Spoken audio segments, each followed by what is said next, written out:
వెనక నుంచి కరెక్ట్ గా ఇంకా చాలా ఆపమన్నానా? నీ మొగుడు సరదాలు తెచ్చాలంటే సెలవు పెట్టి తీర్చుకో. ఇలా డ్యూటీ టైంలో కాదు. ఇదే ఫస్ట్ అండ్ లాస్ట్ వార్నింగ్. వెళ్ళి పని చూసుకో. ఓకే సార్, ఓకే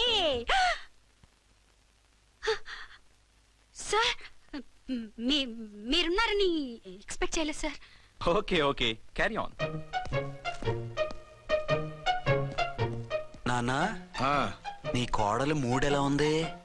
చాలా బ్యాడ్ గా ఉంది. ఏమాయ్, ఏమిటాయ్? దాహం వేస్తుంది, కాసిన మంచినీళ్ళు ఇవ్వు. తీసుకుని తాగు. అర్చే, నీ చేత్తో కాస్త టీ ఇవ్వరా. వెళ్ళి పెట్టుకో. ఎందుకులే, ఒకేసారి భోంచేద్దాం. వంటేం చేసావు? వంటేం చేస్తాం, తింటాం. బ్యాలెన్స్ ఉంటే పని మనిషికి ఇచ్చేసాం. ఆహా, పతివ్రత అంటే నువ్వేనే. నాకు ఈ పూట ఆకలిగా ఉండదని ముందుగానే కనిపెట్టేశావు. వైఫా మజాకా? Shut up. నీది మంచి మనసు కాబట్టి ఆ మాటతో ఊరుకున్నావు. అదే ఇంకో పెళ్ళాం అయితేనా? మీకు ఇంకో పెళ్ళం కూడా ఉందా? చిచి చిచి చి, ఇంకోటి పెళ్ళాం అనబోయి ఇంకో పెళ్ళాం అనేసా. ఏంట్రా కోపమా? కాదు, తాపం. అయితే నేను తీర్చేస్తాగా. నన్ను ముట్టుకోకండి. అయ్యో, ఏ పొద్దున ఎస్పీ గారి ముందు అంత బిల్డప్ ఇవ్వాలా? ఏదో ఒకటి సర్ది చెప్పచ్చుగా. అక్కడికి మీరేదో సిన్సియర్ అయినట్టు, నేను చావటం అయినట్టు. అంటే చట్టానికి ధర్మానికి అదేంటి కింద పడుకున్నావు? చట్టానికి ధర్మానికి విలువ ఇవ్వాలి కదా. మీరు సిఐ గారు, మేము ఎస్ఐలం. మీరు పైన ఉండాలి, నేను కింద ఉండాలి. చిచి చిచి చిచి చి, అది బయట చెప్పే డైలాగు. భార్యా బిడ్డల కన్నా బాధ్యత గొప్పది కాదుగా. ఇది ఇంట్లో చెప్పే డైలాగ్. పడగొట్టి పని గడుపుకునే మగ మాటలు మాట్లాడకండి. మీ చేత తిట్లు చీవాట్లు తినే కర్మ నాకేం పట్టలేదు. ఎందుకు ఏడుస్తావు? ఇప్పుడు ఏమైందని? నేనెందుకు ఏడుస్తాను? ఆ తిక్కుమాలిన ఉద్యోగానికి రాజీనామా చేసి పారేస్తే ఏడవలసిన వాళ్ళు ఏడుస్తారు. ఆ పని మాత్రం చేయకేనా అర్థంకి? దీనికి మాత్రం లోటు రాకూడదు. పెళ్ళానికి కోపం వచ్చినప్పుడే మొగుడికి మూడొస్తుందో. నాకే రావటం లేదు, వదలండి. నాకు వచ్చింది కదా, ఆటోమేటిక్ గా నీకు వచ్చేసింది.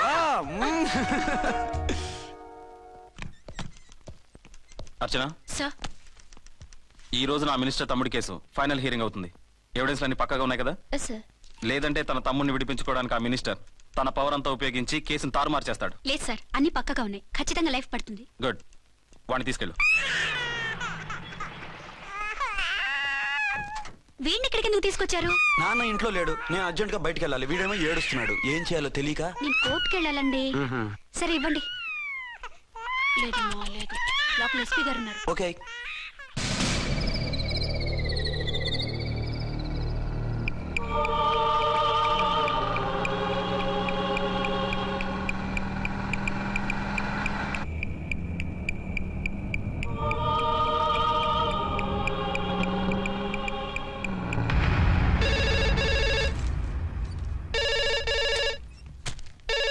Hello, yes.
ఎవరో మందు పాత్ర పెట్టి పోలీసు వ్యాన్ని పేల్చేశారు. అందులో మనుషులు పాపం అంతా కాలిపోయారు, ఎవరూ బతకలేదు.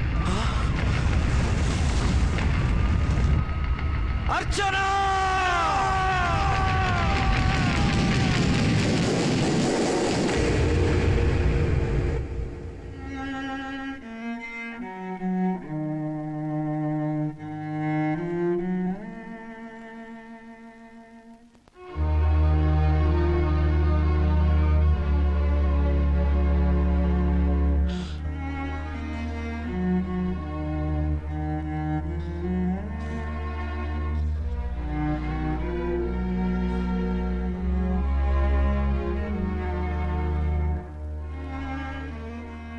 2 ఏళ్లు పైనైంది వాళ్ళు నీకు దూరమై. ఇంకెన్నాళ్ళు ఇలా బాధపడతావు బాబు? నేను ఇలా చూస్తూ నేను తట్టుకోలేనురా. నువ్వు మళ్ళీ మామూలు మనిషి కావాలి. నువ్వు మళ్ళీ పెళ్లి చేసుకోవాలి. నాన్న, అవునరా. మరో పెళ్లి చేసుకుని నా అర్చనకు ద్రోహం చేయలేను. నిద్రాహారాలు మానేసి ఇలా కుమిలిపోతూ పిచ్చివాడు అయిపోయి మాకు ద్రోహం చేస్తావా? నిన్ను అర్చన్ని మర్చిపోమని చెప్పటం లేదు బాబు. అర్చనికి దూరమైన బాధను మర్చిపోమంటున్నావు. నా బిడ్డ ఎలాగూ పోయింది, కనీసం నువ్వైనా సుఖపడు. ఈ మాట అత్తగా కాదు బాబు, తల్లిగా చెప్తున్నాను. నేను అర్చన భర్తగానే బతుకుతాను తప్ప మరొకరి భర్తను కాను. నీకు చనిపోయిన భార్య ఒక్కరితే కాదురా, బతుకున్న తండ్రి కూడా ఉన్నాడు. నేను ఓ భార్యకి భర్తలేరా? భార్య లేని జీవితం ఎంత నరకమో నాకు తెలుసు. మీ అమ్మను మర్చిపోలేక ఆత్మహత్య చేసుకుందాం అనుకున్నాను. కానీ తల్లి లేని వాడివి, తండ్రి కూడా లేని అనాథగా మిగలకూడదని ఇంకా బతుకున్నాను రా. దాన్ని మర్చిపోలేకే ఈ తాగుడుకు అలవాటు పడ్డాను. నువ్వు నాలా కాకూడదు, ఈ వంశం నీతోనే అంతరించిపోకూడదు. నీకు తోడు ఈ ఇంటికి ఆడదికు కావాలిరా. చనిపోయిన భార్య మీద ఉన్న ప్రేమ బతికున్న ఈ తండ్రి మీద ఉంటే పెళ్లి చేసుకో. లేదంటే చెప్పు, ఏ రైలు కిందో తలబిడి చేస్తాను. కాదనకు బాబు. మీకోసం కాకపోయినా మా కోసమైనా ఈ పెళ్లి చేసుకోండి సార్. మీరు ఈ పెళ్లి చేసుకుంటే పైన అమ్మగారు కూడా సంతోషిస్తారు. సరే, మీ ఇష్టం. రంగోటి, ఇప్పుడు నాకు చాలా ఆనందంగా ఉందిరా. ఈ శుభ సందర్భంలో ఫుల్ పీకేస్తారా? లేదు, ఈ రోజు నుంచి నేను మందు మానేస్తున్నా. ఇదిగో, ఈ రోజు నుంచి నీ డ్యూటీ అల్లుడు గారి దగ్గర కాదు, మా దగ్గర. పద అమ్మాయిని చూద్దాం. అలా అయితే మంచి పోజులో ఉన్న అబ్బాయి గారి ఫోటో ఒకటి తీసుకోండి, పెళ్లి కూతురు చూపిద్దాం. అబ్బాయి బాగానే ఉన్నాడు. ఒరిజినల్ ఫిగర్ చూస్తే ఇంకా బాగుంటాడండి, కత్తిలా ఉంటాడు. చూసుకోవడానికి బాగుంటాం కాదు, చేసుకోవడానికి బాగుండాలి. నా సిద్ధాంతాలకి ప్రిన్సిపల్స్ కి తగ్గట్టుగా ఉండాలి. అంటే నా కాబోయే భర్త శ్రీరామచంద్రులా ఉండాలి. అంటే నామాలు కిరీటాలు ఎట్టుకుని బాణాలు వదులుతున్నారండి. షటప్. గెటప్ లో కాదు, బుద్ధిలో రాముడు లాంటి వాడై ఉండాలి. లాంటి వాడేంటమ్మా, శ్రీరామచంద్రుడే అనుకో. రాముడైనా సుర్పడకను చూసాడేమో కానీ మా వాడు డ్యూటీలో లేడీ కానిస్టేబుల్ ఉంటే షూస్ తప్ప ఫేస్ చూడడు. కట్నం పైసా అడగకూడదు. మా సీఏ గారికే బోల్డ్ అంత ఉంది. కాకపోతే మా వాడికి ఇదివరకే పెళ్ళయిందా?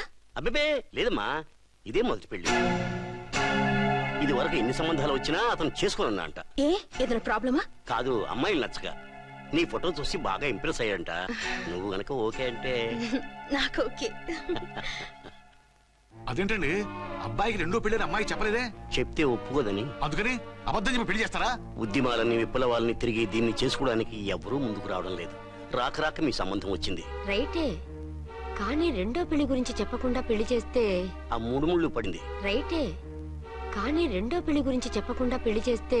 ఆ 3 ముళ్ళు పడి 3 రాత్రులు గడిస్తే అన్ని సర్దుకుంటాయి. అంటే మోసం చేసి చేయటం. ఇందులో మోసం ఉంది. ఇదేమన్నా మొదటి భార్య బిడ్డల్ని పెంచాలా, ఆ భార్యతో భర్తను పంచుకోవాలా? అది కాదండి, అమ్మాయి బాగా ఫాస్ట్. ఒక పెళ్లిలో చూసాం, తర్వాత ఏదైనా గొడవ చేస్తే. అలా చేస్తే నా కూతురే కదమ్మా నష్టపోయేది. ఆయనంత ధైర్యంగా చెప్తున్నప్పుడు మనకేంటండి? మీరు కాదంటే దానికి ఈ జన్మలో మొగుడు దొరకడు. కాదనకండి. సరే, మీ ఇష్టం. నా ఇష్టం. సరే, అమ్మాయికి అన్నీ చెప్పారా? అన్ని అంటే ఒక్క మీ పెళ్లి గురించే కాదు, మన ఫ్యామిలీ బ్యాక్గ్రౌండ్ గురించి కూడా చెప్పేసి. అవునవును. ఏమంది? చాలా బాధపడింది, జాలి పడింది, నిన్నే చేసుకోవాలని ఆశపడింది. నువ్వు కూడా ఊ అన్నావంటే. సరే, కాదు. అదేంటండి, అమ్మాయి దగ్గర ఎలాగో నిజం దాచాం, అబ్బాయి దగ్గర దాచడం ఎందుకు? దాయకపోతే వీడు అసలు పెళ్లి వద్దుంటాడయ్యా. తర్వాత అయినా తెలుస్తుంది కదండి. ఆ పిల్లబాబు చెప్పాడుగా, 3 ముళ్ళు పడి 3 రాత్రులు గడిస్తే అన్ని సర్దుకుంటాయని. అదే పని మనవాడు చేస్తాడు. కాముగా పెళ్లి చేసేసి వెంటనే అన్ని మును పంపించేద్దాం. ఇలా కూర్చోండి సార్.